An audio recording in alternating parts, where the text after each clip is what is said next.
While I was comforting my boss through her divorce, she was in a hotel room with my husband. My name is Alice. I'm 34 years old. I am working as a front desk receptionist at one of the most prestigious hotels in the city. Actually, let me correct that. I used to work there until I was suddenly fired. But to really understand what happened, we need to go back a few months. That's when everything started to unravel. It began subtly. My boss, Vanessa, had always been cold and professional. The kind of woman who walked in wearing power suits and a perfume so strong it announced her arrival 5 seconds before she entered the room. She rarely smiled, barely remembered anyone's name, and made sure we all knew who was in charge. And me? I showed up every single day, on time, professional, polite. I wore the same neutral smile for years, answered phones, checked in guests, covered shifts when others called out. I never complained. I never asked for raises. I was reliable, the kind of employee bosses usually appreciate, or at least, they used to. Vanessa had always been punctual. She monitored her employees with a cold, calculated politeness, never raising her voice, but somehow always keeping everyone in check. She knew exactly what time each of us arrived, how long we took for lunch, even how often we stepped away from the front desk. Her precision was terrifying, and yet, she made it look effortless, like running a hotel was a chess game, and we were just pieces on her board. If someone was 5 minutes late, she'd mention it with a smile that didn't quite reach her eyes. Everything okay this morning, Alice? You seem just a touch delayed, subtle, sharp, always watching. But one day, she was late, and for once, Vanessa wasn't the one watching. She was the one being watched. Everyone noticed, even me. She hadn't dressed like her usual self. No crisp blazer, no signature updo. Her hair was loose, slightly messy, like she had rushed out of the house without looking in the mirror. She gave me a quick, almost guilty nod before disappearing into her office without a word, and I stood there surprised, because for the first time since I'd known Vanessa, there was something human in her eyes, sadness, vulnerability, a quiet kind of chaos. Vanessa had always been flawless, robotic even. I never imagined I could feel empathy for her, but in that moment, I did. I stopped by the staff kitchen and poured a cup of black coffee, her usual, and then, for reasons I didn't fully understand, I walked toward her office with the cup in my hands, because something in her had shifted, and I was about to find out just how deep that shift went. I knocked gently on her office door. "Come in," she said, her voice cold, forced, trying to sound composed. When I stepped inside, holding a cup of coffee, she straightened her back in the chair, adjusting her posture like armor. She cleared her throat. "Yes, Alice? Is something wrong?" Vanessa looked off, worn, and if I wasn't mistaken, her eyes were glassy. Was that mascara smudged under her left eye? Had Vanessa, the unshakable ice queen of our hotel, been crying? "I brought you some coffee," I said, holding up the cup as if it were a peace offering. For a split second, something flickered across her face. Not irritation, not indifference, but something almost like a smile. "Oh, thank you," she murmured. Cautiously, I stepped into the office, and as I walked closer, I caught something unexpected in her eyes. A heaviness, like a little girl lost in a grown woman's pain. She quickly looked away, as if that moment of softness had betrayed her. Then just as fast, she pulled herself together, and just like that, the walls were back up. I placed the coffee on her desk and backed away slowly, sensing she was silently telling me it was time to go. She didn't need to say it out loud, because when someone like Vanessa wants you gone, you feel it in the air. But what I didn't know then was that this tiny crack in her perfect mask was only the beginning. Looking back now, I can't help but think, I brought that woman coffee, I showed her kindness, and what did I get in return? Betrayal wrapped in lipstick and high heels. Yes, the first crack had formed, the beginning of a slow, deliberate unraveling, and I foolishly thought the person behind the mask was soft, maybe even good, maybe even hurting. I imagined a woman just like me, misunderstood, overwhelmed, longing for something real. But the truth was so much darker than that, because under that polished, controlled, professional exterior wasn't a broken soul looking for healing. It was a calculated, cold-blooded woman, waiting for the perfect moment to strike. And she did, not with words, not even with warnings, but with the kind of move that shatters your world. In one clean, silent cut, I didn't see it coming, because monsters don't always growl. Sometimes, they smile when you hand them coffee.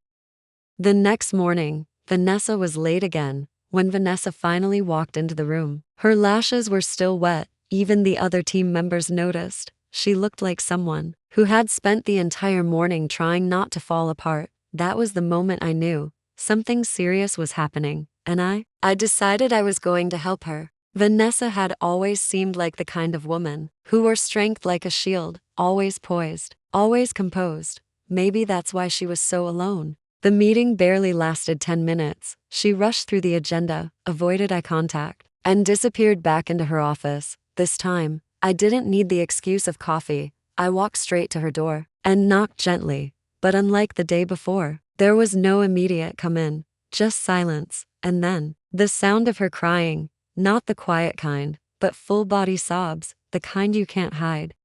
She must have heard me, because I sensed her trying to pull herself together. The sniffles stopped, her chair creaked, but she wasn't fast enough. The heartbreak in her voice was already echoing through the door, and I, standing there, hand hovering over the handle, felt something twist deep in my chest. What had happened to break someone like Vanessa? I was about to find out, and it would change everything. Then came her voice, barely audible through the door. Come back later. But it was shaky, broken, like someone who'd already lost the fight with their own emotions, and something in me snapped. Without thinking, I turned the handle and stepped inside. She gasped softly, startled, trying to straighten up in her chair, her once perfect posture now visibly trembling. Tears streamed down her cheeks. Mascara smudged just slightly under her eyes. Vanessa, the unshakable woman, was completely undone. I'm so sorry for just walking in, I began, fully expecting her to glare at me, to scold me, to throw me out of her office. But she didn't. She couldn't. She had already crumbled. Instead of anger, she burst into deep, soul-wrenching sobs. Vanessa, are you okay? I rushed toward her instinctively. She looked so small in that towering leather chair, the kind of chair meant for someone powerful. But in that moment, she wasn't a powerful boss. She was just human, heartbroken, shattered. I placed my hand gently on her shoulder, my voice shaking. What's wrong? Please, tell me what's going on. You don't have to go through this alone. My husband cheated on me, Alice. There was no hesitation, no walls, just pain, pure aching pain from a woman who had held it in for far too long. Her voice cracked as the truth poured out. After 10 years of marriage, she whispered between sobs, even with our child, he still did this to me. I didn't think, I just moved. I wrapped my arms around her, gently, carefully, and she didn't resist. She let me hold her, the strongest woman I knew, trembling in my arms. Vanessa had calmed down a bit. Her sobs had faded, and she now looked more composed. Though still fragile, she dabbed at her eyes with the tissue I'd handed her, trying to pull herself together. Thank you, she said softly, forcing a shaky smile. The kind of smile women wear when they're trying not to fall apart. Of course, I'm always here for you, I replied gently. She nodded, but I noticed something in her expression, a flicker of hesitation, like a shadow crossing her face. Then she asked, voice barely above a whisper, Alice, this stays between us, right? Her eyes searched mine, pleading. Of course, I said with a warm smile. You can trust me. And I meant it. I really, truly meant it. Then I turned and gently pulled the door shut behind me. But what I didn't know, that door wasn't closing on a private conversation. It was opening the first chapter of my own personal nightmare. Vanessa still looked worn in the days that followed, exhausted, emotionally drained, but she was no longer late. If anything, she seemed more present, in a focused, calculated way. One evening, just as my shift at the hotel ended, I saw her standing near the entrance. Her sharp eyes scanned the lobby behind a pair of oversized designer sunglasses, her posture elegant as always, but this time, with a hint of softness. She walked toward the reception desk, her heels clicking against the marble floor with perfect rhythm. She asked me if I had time. Let's get some coffee, she said casually, as if this were something we'd done 1,000 times before. Without waiting for an answer, she turned and led the way toward the valet station. We walked together in silence until we reached her sleek black Mercedes-Benz. We pulled up to a luxury waterfront cafe. As soon as we got to the table, she got straight to the point. Yes, my husband has been cheating on me. The next step is obvious. I'm filing for divorce. I understand, I replied carefully. Maybe that's what's best for you and for your child. She looked me in the eyes. You know, I keep a certain image. I come off harsh, distant maybe, but it's the only way I've found to maintain control. She paused, inhaling deeply. Her gaze drifted toward the waves. That kind of presence doesn't make you many friends. She didn't have to say it. She was lonely, and I felt honored again, foolishly honored. She took another graceful sip of her lavender latte and continued. And eventually, even your family starts resenting you. Like my husband, she added with a bitter smile. Then she looked at me and said something I didn't expect. I don't want to go home tonight, Alice. I can't stay alone at the hotel either. I'll spiral, probably have another panic attack. And then her eyes met mine. A silent plea. She wanted me to offer, to invite her in. So I did. Oh, Vanessa, it would be our honor to have you over tonight, I said with warmth. My husband and I would love the company. I meant every word. At least I thought I did. That evening, I walked into my home, with Vanessa by my side. We arrived at my place just past 7. The lights were low, and David, my husband, was in the kitchen, wearing nothing but boxers and sipping orange juice from the carton. He heard the door open and called out casually, "That you, babe?" Then he stepped into the hallway, barefoot, half-dressed. And there she was, Vanessa, elegant, polished, dramatic as always. Their eyes locked, and that was the first time something felt off, but I didn't see it yet, not fully. Oh, sorry, David said quickly, backing up. Didn't know we had company. Vanessa gave a small, polite smile. Don't worry, nothing I haven't seen before. They both laughed, and I just stood there smiling, completely unaware that my worst betrayal had just stepped through the front door. That night, the three of us had dinner together. It started off simple: spaghetti, red wine, a few candles, but what unfolded across the table was anything but ordinary. David and Vanessa clicked instantly. Within minutes, they were laughing, teasing each other like old friends. Their inside jokes and playful banter had me sitting in silence, like a guest in my own home. The cold, composed Vanessa I'd known at work, she had vanished. In her place was a warm, effortlessly charming woman who somehow knew exactly what to say to make David light up. David, my quiet, socially awkward husband, was suddenly the life of the table, joking, smiling, pouring her wine like they were co-hosting a party. I felt invisible, like I was watching two people flirt through a fog of denial. Still, I told myself not to overthink it. She was going through a divorce. She needed a safe space. I was her friend. And David? He was just being polite, maybe even extra warm because he knew she was my boss. I jolted awake in the middle of the night. The room was dark, the air unusually still. I instinctively reached for David, expecting to find him next to me. But his side of the bed was cold, empty. I slipped out from under the covers and padded quietly down the hallway. A faint glow spilled from the kitchen. And then, voices. Soft, laughing, familiar. I stopped at the edge of the corridor. David and Vanessa were sitting at the kitchen counter, sharing snacks like it was their home, not mine. When they noticed me, Vanessa spoke first. "Oh, did we wake you, Alice?" She asked with a smile so sweet it nearly burned, like I was the guest who'd wandered in at the wrong time. David immediately stood up. "Hey baby, want me to warm some milk for you too? We were just having a glass." Vanessa turned to him with a look full of grateful admiration. "David helped me when I was having a panic attack earlier," she said, beaming. I stared at them, two people who were far too comfortable in the middle of the night. "No thanks," I said to David, my voice flat. Then I turned to Vanessa and added, "People don't die from panic attacks." She blinked, caught off guard. The truth? I was furious, not just because they were up talking and laughing in the middle of the night, but because I suddenly realized something was deeply, dangerously wrong. The next morning, Vanessa made a gesture of preparing breakfast for us, and again I believed in her sincerity. After breakfast, we went to the hotel in Vanessa's car. I didn't see her again until lunch. As I sat eating in the break room, I noticed her breeze past with her phone pressed to her ear. Without a glance toward anyone, she exited the hotel and slipped into her car. An hour passed. Then two. Just before my shift ended, she returned, laughing. Her face was glowing, her eyes sparkling with whatever conversation she'd just had.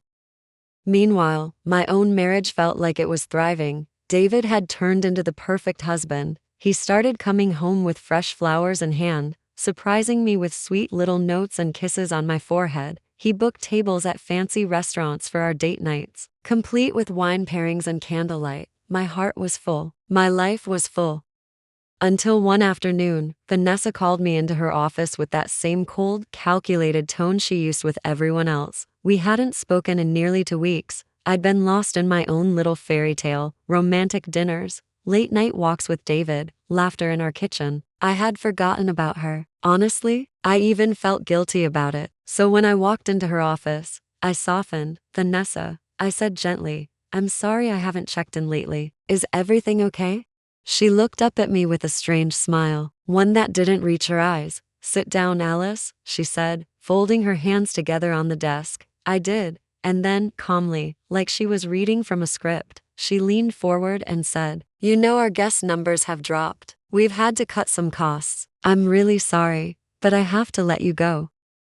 I blinked. I didn't move, didn't speak. My brain refused to process the words. Let me go? Now? After everything? It wasn't even true. Our bookings were solid. There had been no budget cuts, no memos, no warnings. Everything had been business as usual. Until this. I stared at her, and all I could whisper was, "Okay." Then I stood up, like a ghost floating above my own body, and walked to the door.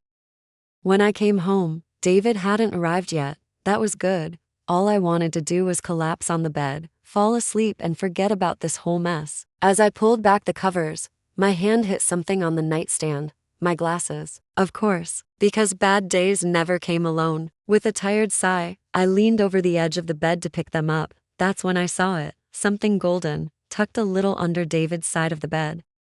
I reached for it. I pulled it out. It was an envelope.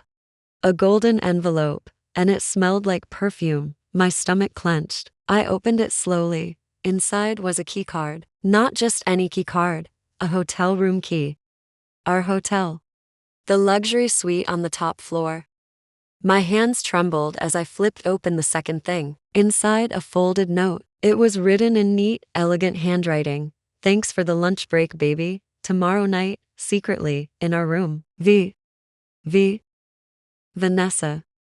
I just stood there for a moment. I froze, staring at that one letter like it was a physical slap in the face. My boss, my friend, my house guest, my husband's mistress, and all this time, I've been thinking about my home, my heart, to a woman who was having an affair with my husband.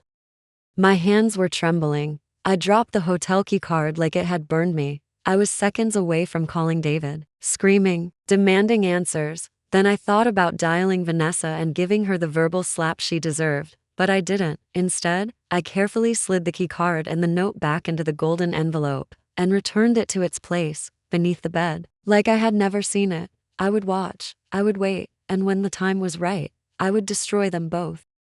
When David came home, he was all smiles, too many smiles. He headed straight for the kitchen. "I got fired today," I said, casual as I could. He paused for half a second, just half a second, then turned his back to chop tomatoes. "Wow, I'm really sorry to hear that," he muttered. "But hey, you're amazing. You'll land something better in no time." That was it. Vanessa betrayed me, and he just stirred pasta.